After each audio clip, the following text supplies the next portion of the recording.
there, and welcome in on a Monday. I'm Reed Cowan. President Joe Biden talking changes at the Supreme Court as he flies to Texas, and California on fire, sending thousands on the run. This is CBS News 24/7. Let's go.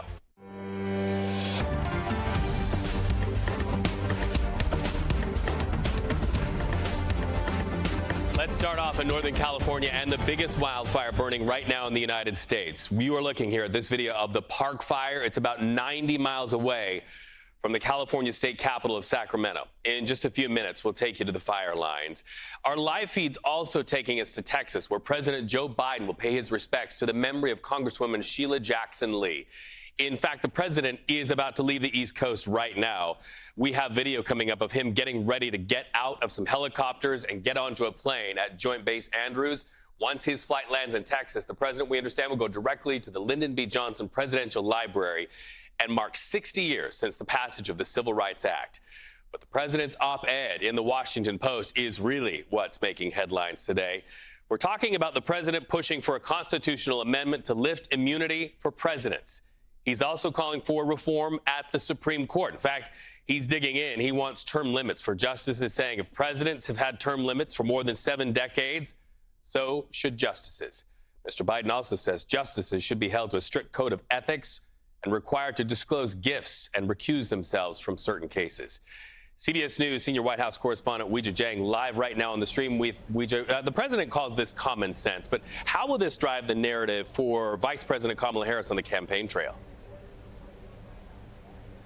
Reed, I think this is going to be a major talking point for the vice president as she campaigns, because let's be very clear about one thing. Even though this is a plan, even though this is a proposal, it is highly unlikely, if not impossible, that any of the measures that he is calling for will actually become a reality. And that's because he needs congressional approval for all of these 3 big reforms. And, you know, the House Speaker, Mike Johnson, already issued a tweet to say that this proposal is dead on arrival. But that doesn't mean it's not useful to the Democrats, because they'll be able to gin up that energy and really the discontent about some of the things that have been happening in the Supreme Court, about some recent decisions, about some questionable behavior from justices on both sides of the aisle. And so it could be one issue that generates enthusiasm for people to get out and vote. But I do think it's very clear, Reed, to point out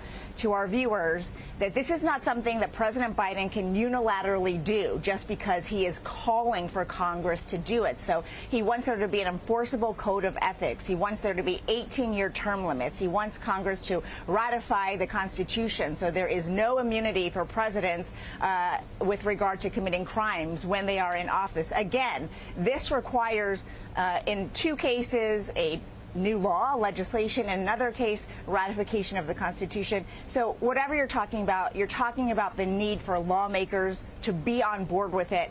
And Reed, it just does not look like that's going to happen. But I do want to point out, as an example, that the president also had a proposal when it came to immigration reform at the southern border. And Republicans blocked that. Well, he was able to point out many, many times, and I'm sure the vice president will as well, that they tried to push through a bipartisan effort, that they did the work, but it was Republicans standing in the way. I think you'll see some similar messaging when it comes to this. Reed? Weijia Jiang reporting live. Thank you so much. We want to stay in Washington right now. In fact, we just learned former President Donald Trump has agreed to sit down and speak with the FBI about that assassination attempt that wounded Trump, killed a citizen, and sent 2 others to the hospital.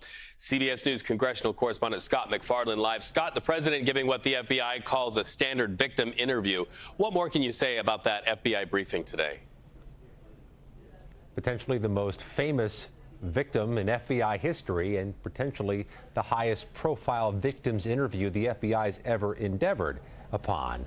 But this is, as the FBI says in so many words, standard operating procedure. After a crime in which they're the investigative agency, they call the victims to talk about it. They didn't make a date certain for this, nor a location, but they're going to do the interview with former President Trump as they try to figure out the motive of the July 13th assassination attempt. In a briefing with reporters today, the FBI says it does not yet know the motive, but is undergoing great efforts to try to figure it out. They've conducted hundreds of interviews, including with dozens of people who knew the shooter. They're searching his gaming accounts, social accounts, computers, routers, his hardware, literally the hardware seized from the scene, from his car, and from his room. They say they found explosive devices in his vehicle at the site there in Butler, Pennsylvania, the day of the shooting. And one of the reasons those two devices didn't explode is they were set to the off position. They also found an explosive device in his bedroom at home. But what's more, the FBI is making clear they've done a behavioral analysis here. They found him to be a highly educated person, college educated, professionally successful, but somebody without a social circle, Reed. They say he was a loner, somebody didn't have great friends who make an interview. And they also noted a search history, that he had searched the JFK assassination, the attempted assassination of the Slovakian prime minister earlier this year, that he searched about explosive devices and power plants as they try to weave together what motivated this historic attempt on Donald Trump's life. Scott McFarland, thank you so much for that update. Our cameras are also trained on the next moves of Vice President Kamala Harris. The likely Democratic presidential nominee will be in Atlanta tomorrow. By the way, our video feeds are seeing surrogates of that Harris campaign also out on the road, crisscrossing the map. Pennsylvania governor and potential VP running mate Josh Shapiro and Michigan Governor Gretchen Whitmer, they're campaigning for Harris in Pennsylvania today. But listen up, Governor Whitmer joined CBS this morning saying she is not going to be VP. Listen. The vice president has got a great group of people from whom she's going to pick her running mate. And I know that I can be the best ally on the ground in Michigan as a co-chair of this campaign as well. So that is my focus. And I've communicated that with everybody. So Whitmer predicted Harris will make her decision on the running mate choice in the next week or so. We'll be watching. Meanwhile, Republicans on the campaign trail also. Vice presidential nominee J.D. Vance will be in Palo Alto for a fundraiser. We might tell you, Vance has roots in Northern California, where he worked for years as a venture capitalist. A lot of money to be raised there at that very high dollar gathering. Let's stay in California. We're doing wildfire watch in the midst of millions out west on the run and focusing on this. It's the Park Fire. It's in the northern part of the state. It's now one of the largest fires in all of California's history. This fire you see here behind me, only 12% contained. It's now approaching 400,000 acres burned. By the way, the man accused of starting this fire will face a judge today, Ronnie Stout, charged with arson. He's accused of pushing a burning car down an embankment before taking off. Our video feeds bring us CBS News Sacramento reporter Rachel Wolf with this report from the fire lines. We're along Highway 32 just outside Forest Ranch. To put that in perspective, it's about maybe half an hour outside of Chico, north and east of Chico, close to Paradise. This area was a massive firefight last night. We're about 100 feet from the roadway.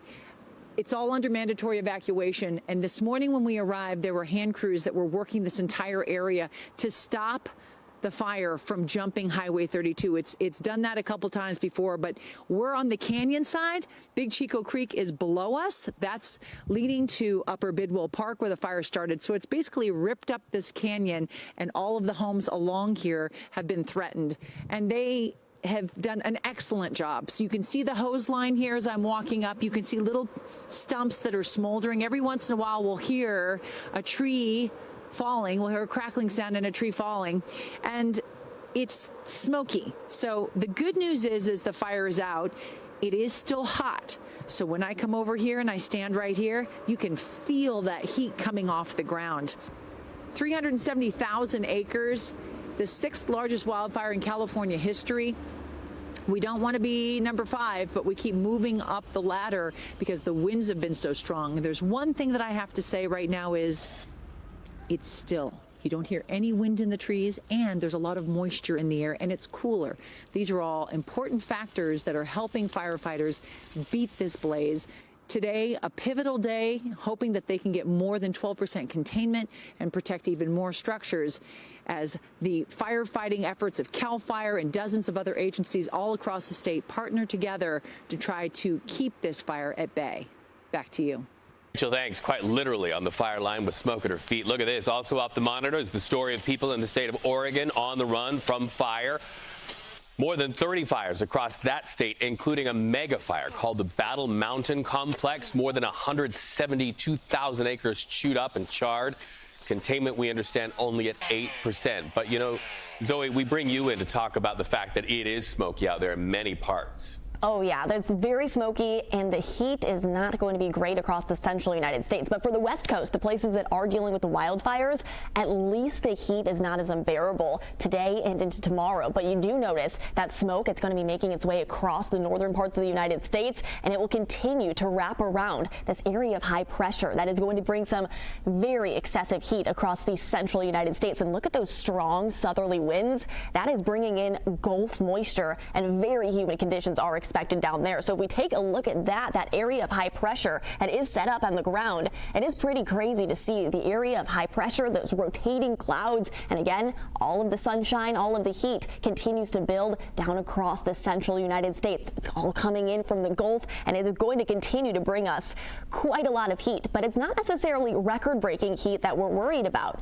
It is going to be the heat indices that are going to be the bigger issue. So places that are going to be in the 97-degree mark, like Kansas City, down into Memphis, mid-90s, St. Louis, low 90s. But it's the heat indices that are expected to get to well above 100 degrees. In fact, might get up to 115 degrees in some of these locations. So that's something that we're going to keep a very close eye on over the next couple of days. All the way through Thursday, actually, is when these widespread excessive heat warnings and heat advisories do remain in effect. So let's take a look at that right now, because again, it's the central United States that we are dealing with the biggest amount of issues coming in straight from the Gulf of Mexico, and that heat continues to spread out underneath that area of high pressure that again is affecting about 30 million Americans as we step out. So heat indices today, yes, they're going to be hot, but it's only going to get hotter from here. So do keep that in mind. And it's actually really interesting to see. It is wrapping directly around that area of high pressure and that Gulf moisture coming up, and it is really going to impact places on Thursday. Thursday is the day to keep your eye on, especially across the south central parts of the United States, up across the Midwest, those areas in purple. Heat indices, again, going to be well above 100 degrees. So keep that in mind. Practice heat safety over the next couple of days. And those of us that are on the West Coast, enjoy some slightly cooler conditions, even though you are dealing with that wildfire smoke. Reed, back to you. News you can use. Buy your ice before Thursday. Thank you, Zoe. Our video monitors help us to jump the map to Canada, where the military there now joins firefighters to stop this one in Jasper, Alberta. Nearly 1/3 of this historic town destroyed. People who evacuated can't even get in to see what remains of their homes, if anything. People like Karen, you see her here. She's reduced to living in a camp trailer. We did go out to get a pizza last night, and someone graciously paid for it while I was out walking the dog, waiting for it to be made, and that was so great. Just those little things. It helps to not feel so alone. So many people in that same situation realizing their homes are reduced to ash, a small act of kindness, communities coming together as families can't get home, and if they do, they may not have homes to go home to. When we come back, we'll jump the map to England, where we are getting breaking word of a mass stabbing at a children's event.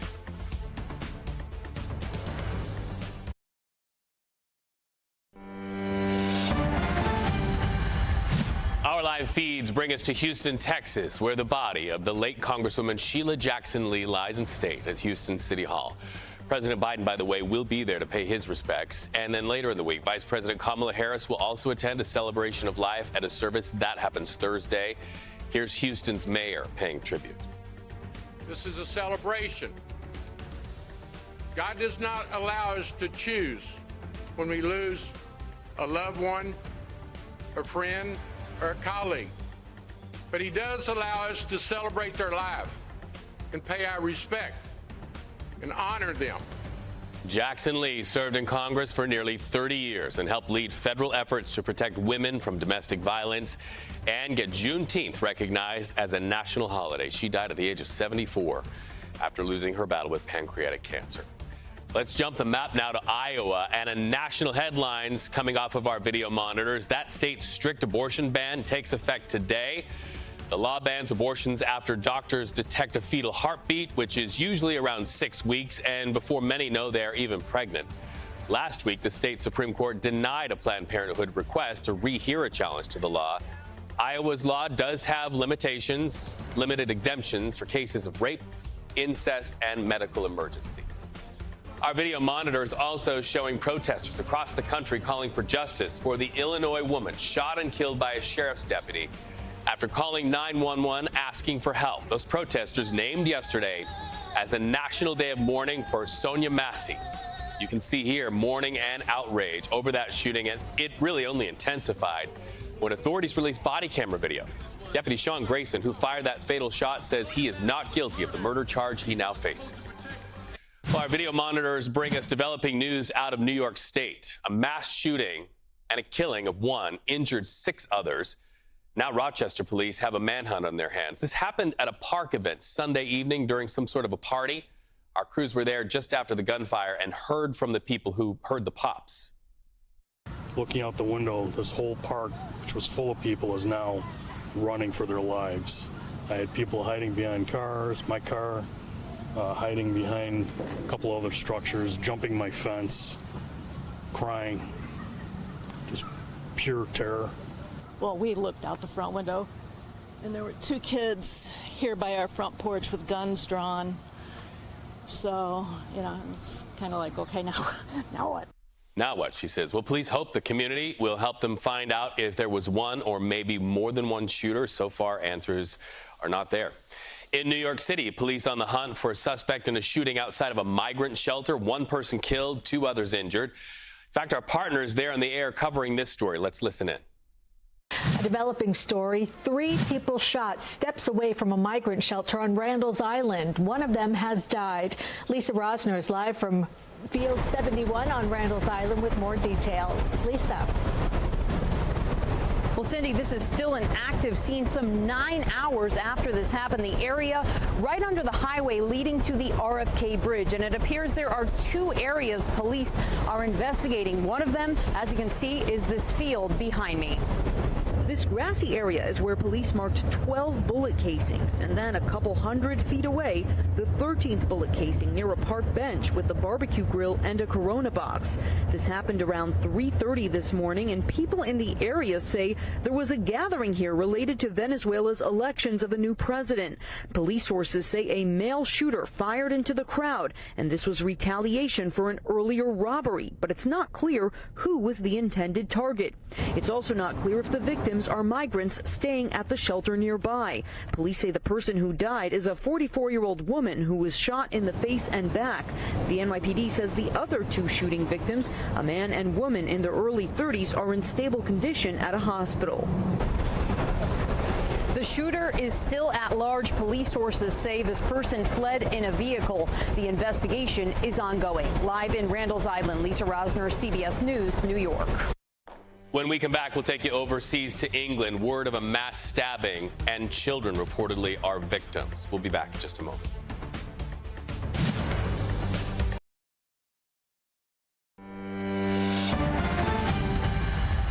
Our video monitors take us to developing news out of the UK. Word of a mass stabbing. We're talking about 8 wounded, and some of the victims rushed to a children's hospital.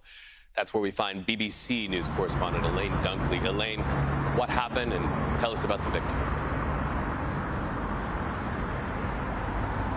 Yeah, so this incident happened in Southport, which is famous for its beaches. And today, on a lovely day today, it's the school summer holidays. There have been lots of children out playing.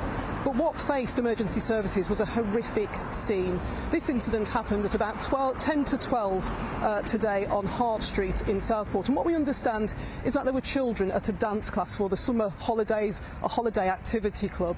And then what we understand is that these children were stabbed. Emergency services attended the scene. There were 13 ambulances that went there. One of the children was airlifted to this hospital here behind me.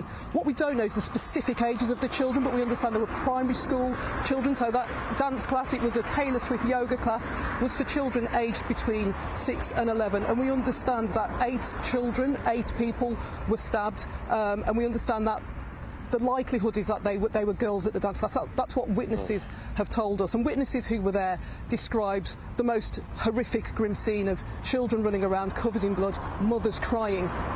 We don't know what injuries the children have sustained. We don't currently know what condition the children are in. But what I can tell you about Alder Hey Hospital is this is one of the most specialist hospitals for paediatrics in the world. So those children will be getting the very best care that they can get. An emergency, a major incident was declared here earlier on today. Some of the children were taken here, and we understand that some of the other casualties were taken to other hospitals in the area. There's Aintree University Hospital, and there's also Southport and Formby Hospital. So those children currently receiving care, and as I said, I don't know what condition those children are in and what treatment they are currently receiving at the moment. But what we do know is that there is a 17-year-old man who's been, a 17-year-old that has been arrested and is currently in police custody. Unfathomable and just sick. We're grateful to hear that good doctors and nurses are helping them right now. Elaine, thank you for that update. Let's jump the map to Tennessee now. Look at this video. Shows the aftermath of a storm causing major flooding. This, if you recognize it, is Dolly Parton's theme park of Dollywood. Forecasters say 3 to 5 inches of rain fell over that Pigeon Forge area over a 2-hour period yesterday. That's quite a dump, causing injuries to at least one person. Let's bring Zoe in to talk about the weather. Yes, we're also going to be seeing the chance for more flooding as hurricane season picks up. But right now, we're not tracking anything too closely, which is really good news. However, we do have our eyes on one area that is currently making its way over the Atlantic. And you might have noticed it hasn't really been all too active over the past couple of days or past couple of weeks. After Beryl, things have quieted down, and it's all brought to us by Saharan dust making its way over the Atlantic. And the little area that you see right here, that little swirly whirl, that is our next system that we are going to be potentially tracking over the next week of weather ahead of us. It's not imminent by any means, and that is something that's good news. It is not imminent. It is not going to be causing us any issues right now, but we're keeping our eyes very closely on it because we all know what Beryl did. We all know how devastating that was. Category 5 hurricane, earliest on record. This little swirl, again, has the potential to form into something over the next 7 days. We aren't expecting anything over the next 48 hours, so that is good. We're going to continue to closely monitor this, but it's going to make its way over places like the Bahamas, the Lesser Antilles, and there is the potential for as soon as this weekend for it to impact the islands and then maybe make its way up across the United States by next week. Again, this is all in the future. This is all things that we're going to be tracking in the coming days, but it's something that we want everyone to keep their eyes on. As read hurricane season, it is going to start ramping up soon, so it's going to be all eyes on the tropics very soon. Don't put in any vacation requests. No. You got to stay right here. Oh, Zoe, yeah. Thank you. Hey, you're watching CBS News 24/7. When we come back, we're live discussing President Joe Biden's push to end presidential immunity and a major push to bring reform to the Supreme Court. Can it be done? We'll break it down with expert Jessica Levinson.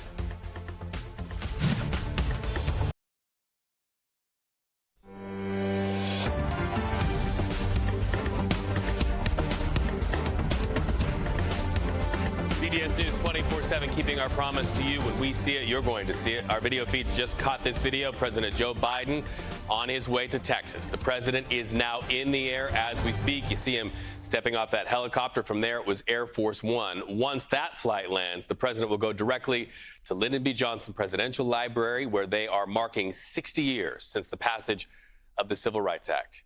Meanwhile, Joe Biden's op-ed in the Washington Post today is what's making headlines. So here's what it's all about. The president pushing for a constitutional amendment to limit immunity for presidents. He's also calling for reform for the Supreme Court. He says he wants term limits for the justices. In fact, he says if presidents have 75 years of term limits, so should the justices. Biden also says Supreme Court justices should be held to a code of ethics, required to disclose gifts, and then recuse themselves from certain cases. Mr. Biden says this is just common sense. Well, let's bring some common sense to the conversation. CBS News legal contributor Jessica Levinson joining me live on the stream right now. The president makes a very strong case for two changes. Let's first of all break down presidential immunity. How likely is it that he will be able to get anything done in the rest of his term on this point?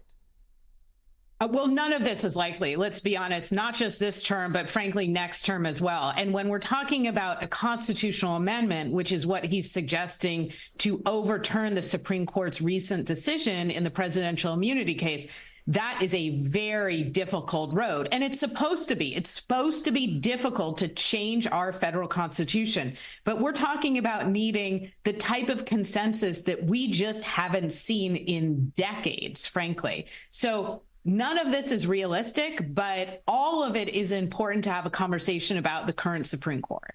All right, so let's talk about this, the changes to the Supreme Court. What are the nuts and bolts where that's concerned? And I guess a follow-up question to that, is this just really a driver for the narrative on the campaign trail, a talking point?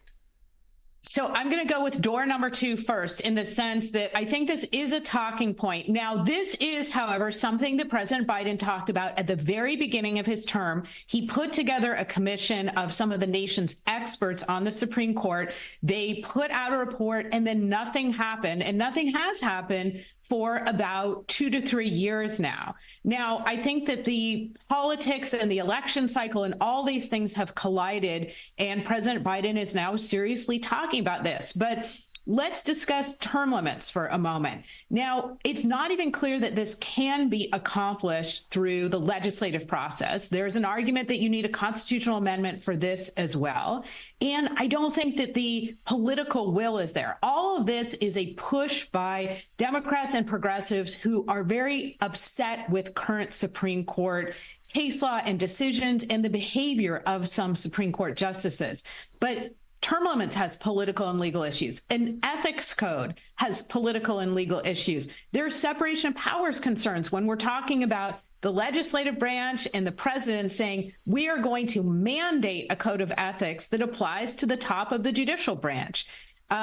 So it's a campaign narrative, it's a policy narrative, it's all those things, but there's a lot of hurdles here.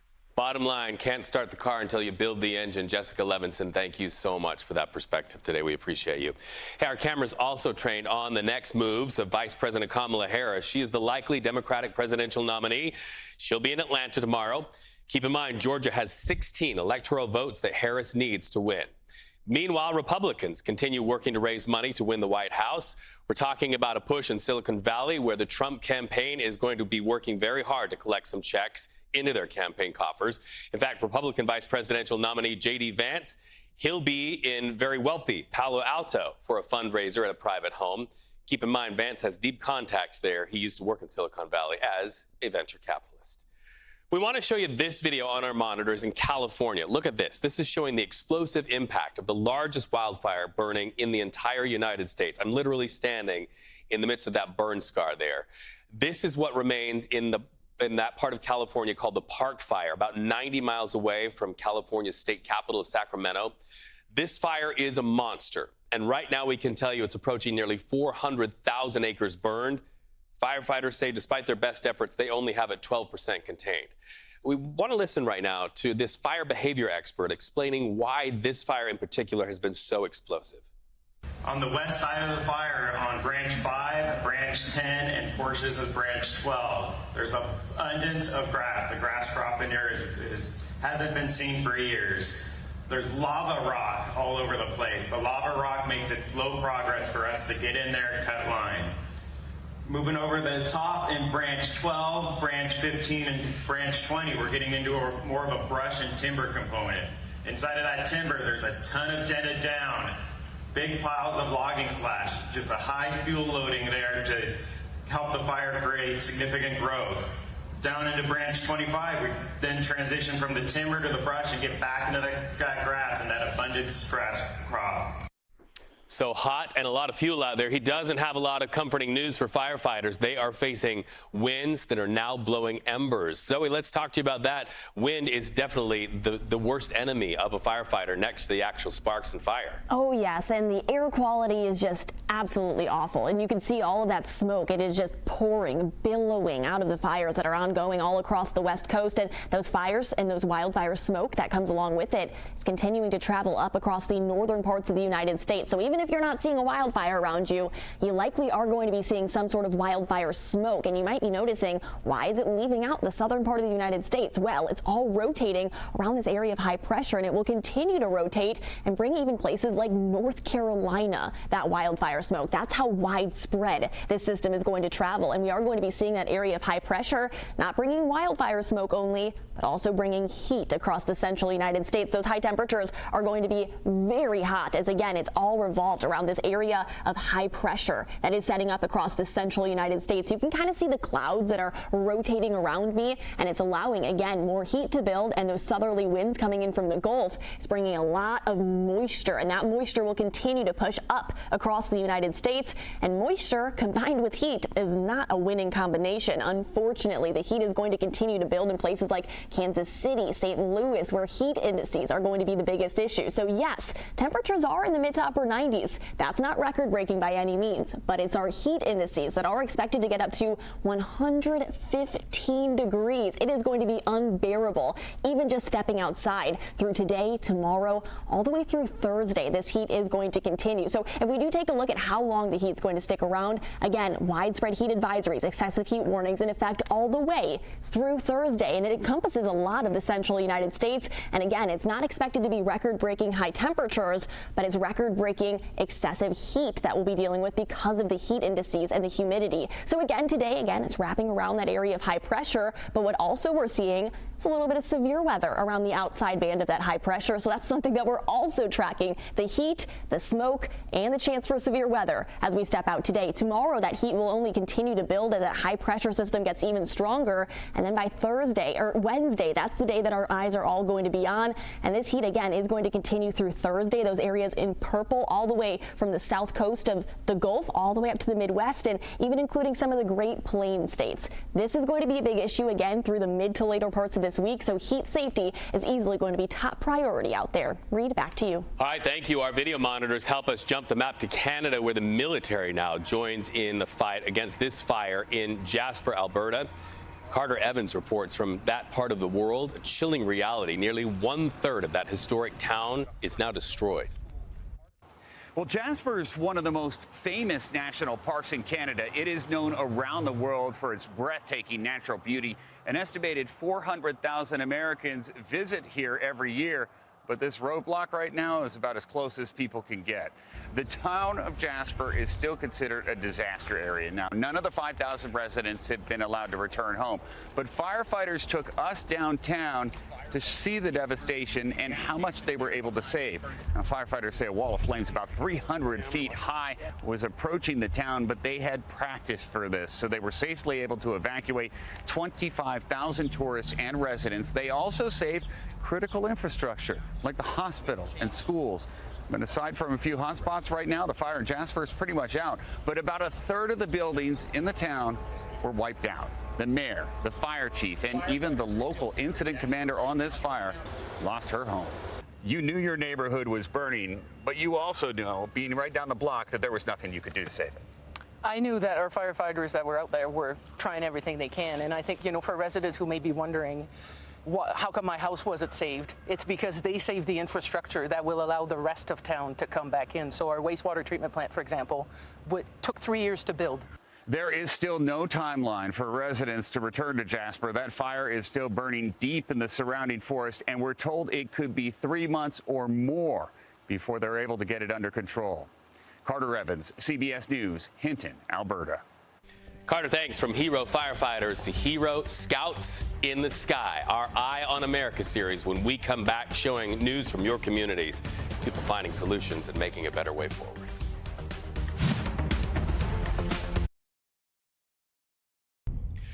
We got this just in. We now know who will serve on that House task force to investigate the attempted assassination of former President Donald Trump. Speaker Mike Johnson and Leader Hakeem Jeffries announced those members to Congress today. They include 7 Republicans and 6 Democrats. Some of the members have ties to law enforcement, local law enforcement there. In fact, Chairman Rep. Mike Kelly, he's actually from Butler, Pennsylvania. Others deeply sourced through through police and military connections. The goal of this, to be bipartisan, to be informed about the process of investigation, but also to understand what went wrong on the day of that attempted assassination. So to ensure that accountability and to prevent it from ever happening again, they will all be working together. Once again, this bipartisan group, it comes after Donald Trump agreed to speak with the FBI about the shooting, giving probably one of the most large and significant victims statements in history. Our video monitors take us to developing news out of the UK. A mass stabbing, 8 stabs. Some of the victims rushed to a children's hospital. This happened in the seaside town of Southport, which is just north of Liverpool. The BBC reporting this attack happened at a community center during a Taylor Swift-themed dance party and yoga party for children, and the victims are children. Police arrested a 17-year-old. They say there's no risk to the public. Our live video feeds bring us back to the United States. Let's go to Houston, where the body of the late Congresswoman Sheila Jackson Lee lies in state at Houston City Hall. President Biden will be there to pay his respects. Vice President Kamala Harris will attend a celebration of life. That will happen Thursday. Here's Houston's mayor paying tribute. This is a celebration. God does not allow us to choose when we lose a loved one, a friend, or a colleague. But he does allow us to celebrate their life and pay our respect and honor them.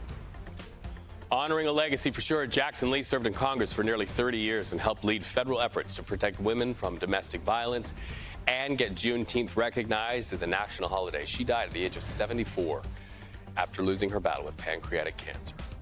Let's jump the map to Iowa and a national headline. That state's strict abortion ban takes effect today.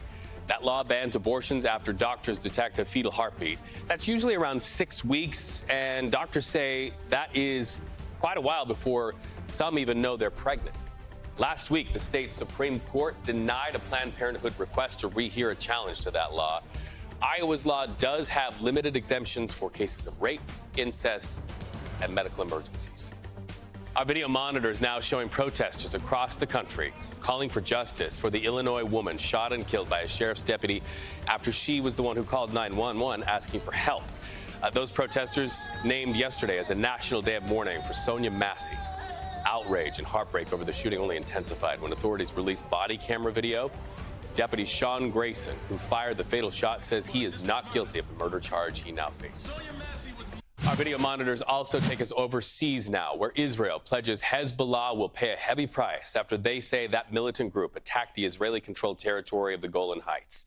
CBS News foreign correspondent Deborah Pata reports from Jerusalem, where she says the airstrike killed 12 children. A grim weekend in the Israeli-occupied Golan Heights, where 12 children were blown apart by a Hezbollah rocket. It seemed as if the entire village of Majd al-Shams came out to mourn their dead. Thousands of people forming what looked almost like an embrace around the long row of shrouded coffins. These children were playing soccer when that rocket slammed into the pitch. We spoke to a first responder who said it was a chaotic scene. They tried to save people, but they found only dead children.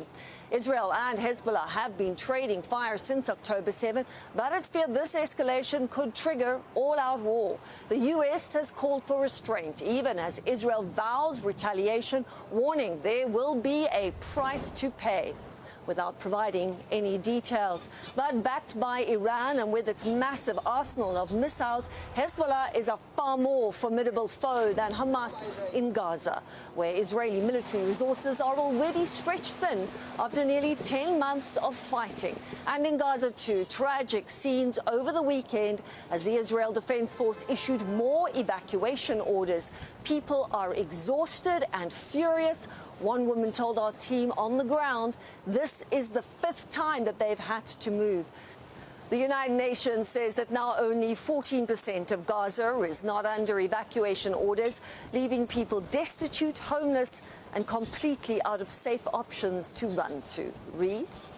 Got an update from our video feeds taking us to Venezuela, where that country's electoral body formally handed the president, Nicolas Maduro, his third six-year term. It comes just a day following both the re-elected president and the opposition claiming victories. That led to a lot of confusion over the last several hours. Detailed vote tallies were delayed after officials declared Maduro the winner with 51% of the vote. Meanwhile, his rival Edmundo Gonzalez won 44%. Both sides claimed to victory, set up a high-stakes standoff, and tension over that and much more. Several international governments actually held off on recognizing those election results until all of the details were released. Let's jump the map now to Alabama. People there hunkering down, hearing more rain is expected to hit parts of the region today after a weekend of heavy downpours. Look at this video we got right here from the city of Mobile, Alabama. And look at that. Water pouring off rooftops, raining on what normally would be summer plans where that barbecue is, where the patio table is. Zoe, Mother Nature says cook inside there in Mobile. Yeah, definitely stay inside if you can and stay safe, stay weather aware. But I have some good news when it comes to the tropics, at least. Things are not too crazy right now. That is always a good thing because we saw the strongest or the earliest forming Category 5 hurricane on record with Beryl as it made its way over Texas. Right now, though, we're still at least a week out from any sort of landfalling hurricane or tropical system, if it even forms. But what we're keeping our eye on is this little system up here in the Lesser Antilles area, and it's going to continue to trend towards the United States. But you might have noticed that it's not nearly as active as it has been over the past couple of weeks. That's all brought to us by Sahara dust. Saharan dust actually diminishes the chance for hurricane formation, and it cools down the temperatures. So that's what we've been seeing, and you can kind of see that across the northern part of Africa. That's the Saharan dust. But then you notice all the activity. This is where our hurricanes form. They travel across the Atlantic, and then they head towards the United States. Again, right now we're dealing with this tiny system. Nothing has happened yet. It is what we are keeping our eyes on, and we will keep you updated over the next days of weather ahead of us, as this is going to be our biggest system potentially impacting the U.S. Again, it's not uncertain, or it's not certain right now, but it's just something that we're going to keep our eyes on. Breed, back to you.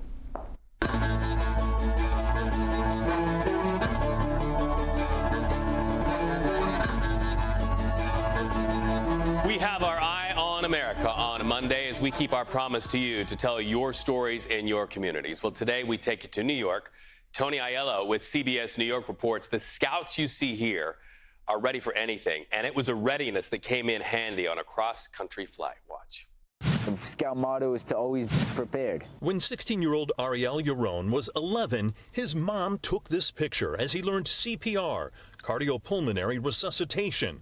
When the moment came, this Eagle Scout was ready to soar. Suddenly there's are there any doctors on board situation that breaks out. It was on a Southwest flight from Denver to LaGuardia after a week hiking with other Jewish scouts from New York. Evan Gilder led the group. How did you learn that someone was in distress? When the call came over the loudspeaker from a flight attendant asking if there were any trained medical professionals on board. Evan runs back and is like, everybody who knows CPR training, get up now. Ariel and another scout, Moshe Grimaldi, joined their trip leaders in performing CPR for 40 minutes on an older man in cardiac arrest, taking turn after turn of about 2 minutes each. He's going to jump out of the way quickly, and the next person's going to jump in, and we do the same exact thing.